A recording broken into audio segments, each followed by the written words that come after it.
अस्सलाम वालेकुम dear students, welcome back to my YouTube channel Hadi biology 24।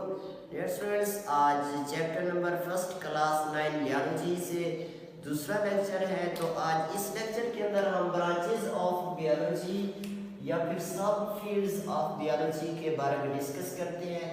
तो बेटा, पहले आपके पास बोर्ड पर लिखी हुई है हिस्टोलॉजी। हिस्टोलॉजी हिस्टो वर्ड से इसको डिराइव किया गया। हिस्टो का मतलब होता है टिश्यू। तो इसको कैसे आप डिफाइन करेंगे? The branch of biology, the branch of biology which deals with the microscopic of tissues। कि टिश्यूज के बारे में मुताला करना तो क्या कहते हैं, या सिंपली आप इस तरह भी इसको लिख सकते हैं कि the study of tissue is called as histology, या फिर इसको इस तरह भी लिख सकते हैं the branch of biology which deals with the microscopic study of tissue. Microscopic इस वजह से कह रहे हैं कि टिश्यू को हम ऐसे स्टडी नहीं कर सकते, बल्कि माइक्रोस्कोप के अंदर ही इसको हम स्टडी करेंगे। इस वजह से ये वर्ड लिखा हुआ है माइक्रोस्कोपिक ऑफ टिश्यू। ठीक है, तो टिश्यू क्या है? Tissue is a group of cell. Tissue is a group of cell. ये टिश्यू एक ग्रुप ऑफ सेल्स है, group of cells having similar in function. Functions के हवाले से ये क्या होते हैं? सिमिलर होते हैं। ठीक है, इसकी एग्जांपल आप लिख सकते हैं। प्लांट्स के अंदर अगर आप देखें तो जाइलम टिश्यू, फ्लोएम टिश्यू, जो कि जाइलम टिश्यू क्या करता है? पानी और साल्ट्स की ट्रांसपोर्ट करता है। ठीक है, और नेक्स्ट है हिस्टोलॉजी के स्टडी करने से हमें क्या मिलता है? हमें इस टिश्यू के एग्जाम्स करने से टिश्यू को हम स्टडी करने से हमें हेल्प होती है इन डिजीज डायग्नोसिस के बीमारियों की तशखीस के लिए हम टिश्यू लेते हैं, तो हमें बीमारियों की तशखीस का पता लग जाता है by the study of tissue. Next है साइटोलॉजी। सिंपली साइटोलॉजी साइटो लफ्ज से निकला है। साइटो का मतलब क्या होता है? सेल। तो आप इसको कैसे डिफाइन करेंगे? The study of cells, the study of cells is called as cytology simply. और सेल्स क्या होते हैं बेटा? ये बिल्डिंग ब्लॉक्स ऑफ लाइफ है, बिल्डिंग ब्लॉक्स ऑफ लाइफ। बेटा, जिस तरह एक हर चीज की कोई ना कोई बिल्डिंग ब्लॉक होता है, जिस तरह एक बिल्डिंग है, हम कमरे के अंदर है, हमारे क्लासरूम के अंदर, तो इसकी जो वॉल है, जो दीवार है, वो भी छोटे छोटे बिल्डिंग ब्लॉक से मिलकर बनी है, ईंटों से मिलकर बनी है। तो हमारी बॉडी भी, कोई भी लिविंग ऑर्गेनिज्म है, उनकी भी बॉडी छोटे छोटे हिस्सों से मिलकर बनी हुई है, मीन्स सेल से मिलकर बनी हुई है। तो सेल के किसी भी लिविंग ऑर्गेनिजम्स की बिल्डिंग ब्लॉक्स क्या है? सेल है। और इस साइटोलॉजी के अंदर हम सेल डिवीजन के बारे में भी स्टडी करते हैं। नेक्स्ट है मॉलिक्यूलर बियोलॉजी। बेटा, लफ्ज़ आपको नजर आ रहा है कि molecular biology, the branch of biology which deals with the study of molecules, molecules या फिर बायो मॉलिक्यूल्स सॉरी कहेंगे। बायो मॉलिक्यूल्स कौन से हो सकते हैं बेटा? कार्बोहाइड्रेट्स, ये बायो मॉलिक्यूल्स हैं। लिपिड्स, प्रोटीन्स, न्यूक्लिक एसिड, तो ये सारे क्या बेटा? बायो मॉलिक्यूल्स हैं। तो इन बायो मॉलिक्यूल्स के बारे में स्टडी करने को हम क्या कहते हैं? Molecular biology. नेक्स्ट है embryology. Embryology, the branch of biology which deals with the development of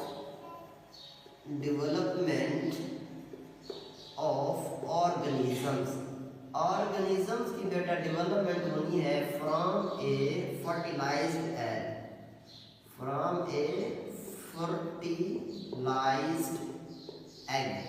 fertilised egg से लेकर मुकम्मल जानदार के बनने के अमल को एम्ब्रियोलॉजी कहते हैं। क्लियर। नेक्स्ट है एम्ब्रियोलॉजी के अंदर हम टिश्यू ऑर्गन फॉर्मेशन कैसे होती है कि एम्ब्रियोलॉजी के अंदर हम देखते हैं किसी भी लिविंग ऑर्गेनिज्म के अंदर टिश्यू कैसे डेवलप हो रहा है, ऑर्गन की कैसे डेवलपमेंट हो रही है, और आइडेंटिफाई द बर्थ डिफेक्ट्स, जो बर्थ के जो डिफेक्ट्स होते हैं उनको भी हम आइडेंटिफाई करते हैं किसके अंदर, एम्ब्रियोलॉजी के अंदर। और उसके बाद है genetics is the study of genetics is a branch of biology which deals with the transfer of characteristics from parents to offspring। Clear. It is called as genetics के अंदर हमें बेटा जेनेटिक डिसऑर्डर हम स्टडी करते हैं, genetic disorder के बारे में हमें पता लग जाता है, और हम जेनेटिक्स के अंदर develop better varieties of plants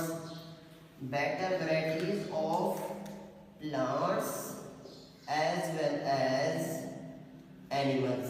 animals और प्लांट्स की जो वैरायटीज हैं हर साल न्यू आ जाती हैं, तो कैसे आ जाते हैं, by the using the technique of genetics. Next है बेटा पैलेंटोलॉजी बेटा is a study of fossils,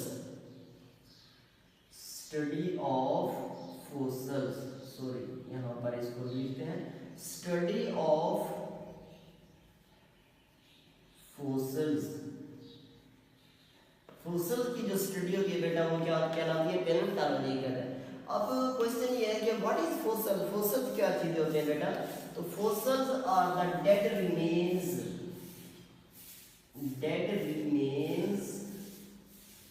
of plants के ये डेड रिमेन्स हो सकते हैं, या फिर प्लस एनिमल्स के डेड रिमेन्स हो सकते हैं, दैट प्रिजर्व्ड, जो कि प्रिजर्व हो गए हो, महफूज हो गए हो इन द रॉक्स के अंदर एनिमल्स की या फिर प्लांट्स के जो डेड रिमेन्स महफूज हो जाए, और फिर वो अगर आप उसको निकालते हैं देखते हैं तो वो क्या कहलाते हैं, उस ऑर्गेनिज्म की क्या कहलाती है, फॉसिल्स कहलाते हैं। तो फॉसिल्स की स्टडी करने को क्या कहते हैं, पैलेंटोलॉजी। और पैलेंटोलॉजी हमें क्या करती है, हेल्प किस चीज़ में हेल्प करती है कि पैलेंटोलॉजी हमें एग्जामिनेशन ऑफ फॉसिल्स को जब हम स्टडी करते हैं क्या हेल्प करती है, एवोल्यूशनरी हिस्ट्री के बारे में हमें पता लग जाता है कि फलां जो जानदार है इतने साल पुराना है, इसके जो फलां जो जानदार है उसके जो फॉसिल्स इतने साल पुराना है। जैसा कि इंफॉर्मेशन के अंदर बेटा लिखा गया है ओल्डेस्ट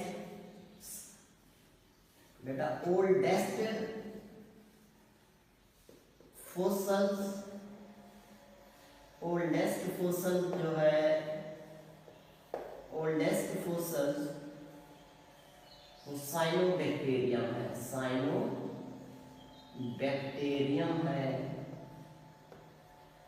ओल्डेस्ट नॉन फॉसिल कौन सा है, साइनोबैक्टीरियम। ये आप एमसीक्यूज के तौर पर याद रखने के ओल्डेस्ट फॉसिल कौन सा है, साइनोबैक्टीरियम है। और ये इसकी आपके पास जो एवोल्यूशनरी हिस्ट्री है, मतलब इसकी जो इर्तकाई तारीख है वो है 3.5 बिलियन years old। कि 3.5 बिलियन ईयर्स ये ओल्ड फोसिल्स हैं और सबसे ओल्डेस्ट है कौन सा, साइनोबैक्टीरियम। तो पैलेंटोलॉजी के अंदर हम फोसिल्स के बारे में स्टडी करते हैं। नेक्स्ट है taxonomy. Taxonomy is a branch of biology which deals with the study of classification of living organisms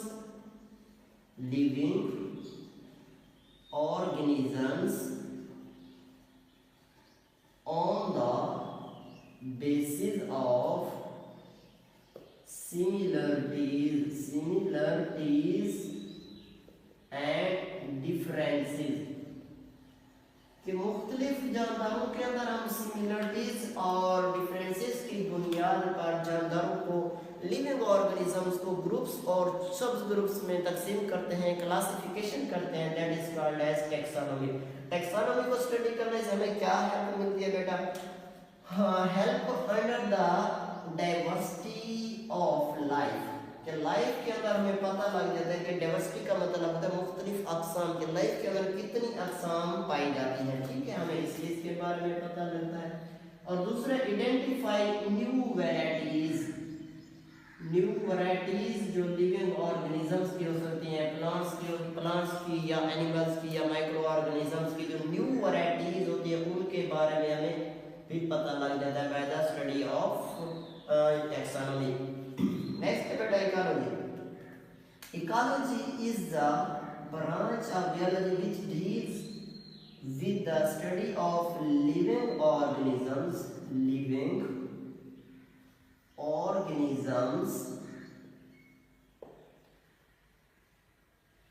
interaction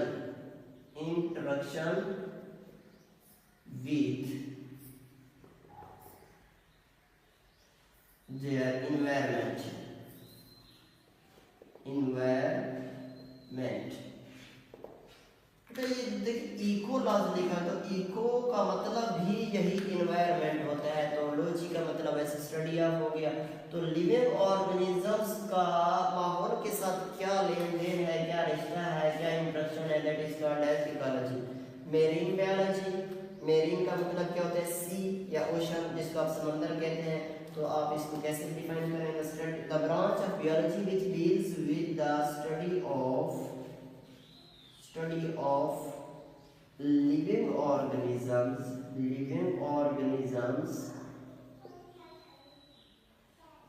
that live in sea, ocean।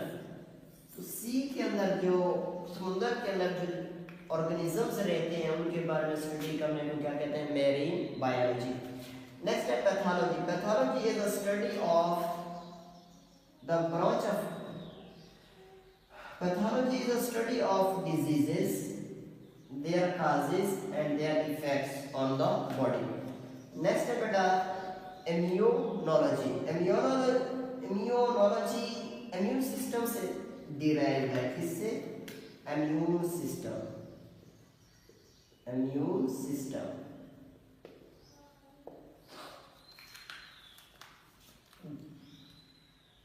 The study of the branch of biology which deals with the components of the immune system। कि immune system के अंदर कौन कौन से हिस्से हैं, immune system हमारे जिस्म में क्या काम करता है और बीमारियों के खिलाफ ये कैसे एंटीबॉडीज बनाता है, तो इस सब के बारे में स्टडी करने में क्या कहते हैं? इम्यूनोलॉजी। इम्यून सिस्टम क्या है? जिसको आप उर्दू में मुदाफ़ियाती निज़ाम कहते हैं, जो कि हमारी बॉडी के अंदर एक दिफा का काम करता है कि किसी भी लिविंग और ऑर्गेनिज्म इंसान की बॉडी के अंदर कोई भी अगर बैक्टीरिया वायरस आता है तो वो उसके खिलाफ इम्यून सिस्टम क्या करता है? लड़ाई करता है, उसको माइक्रो ऑर्गेनिज्म को किल करने के लिए फाइट करता है। तो इस सिस्टम को कहते हैं इम्यून सिस्टम। तो इम्यून सिस्टम के बारे में स्टडी करने को हम इम्यूनोलॉजी कहते हैं। क्लियर बेटा? यहाँ पर एक आपके पास डेफिनेशन रह गई है, वो है आपके पास, यहाँ पर लिख देते हैं फार्माकोलॉजी। फार्माकोलॉजी देखिए फार्मेसी वर्ड से आगाज किया गया है, डिराइव है। तो फार्मेसी का मतलब क्या होता है? अद्वियात या ड्रग्स। ये वैसे फार्माकून लफ्ज है, फार्मा ग्रीक लफ्ज है,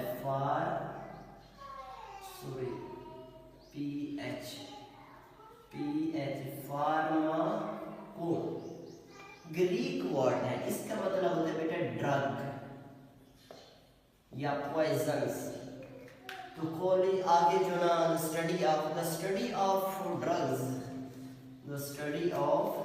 इसको डिफाइन कैसे करेंगे बेटा? Study of drugs is called as pharmacology and effects of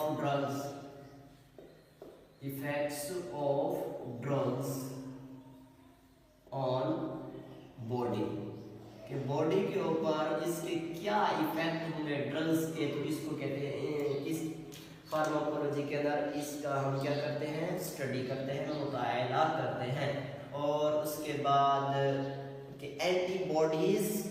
antibiotics जो मेडिसन है, जो अद्वियात है, ड्रग्स है, के बैक्टीरिया को कैसे किल करते हैं, तो इस सब के बारे में हम स्टडी करते हैं इस फील्ड में, बायोलॉजी के फार्माकोलॉजी। स्टूडेंट्स, ये हमारा आज का लेक्चर था। तो मिलते हैं नेक्स्ट लेक्चर के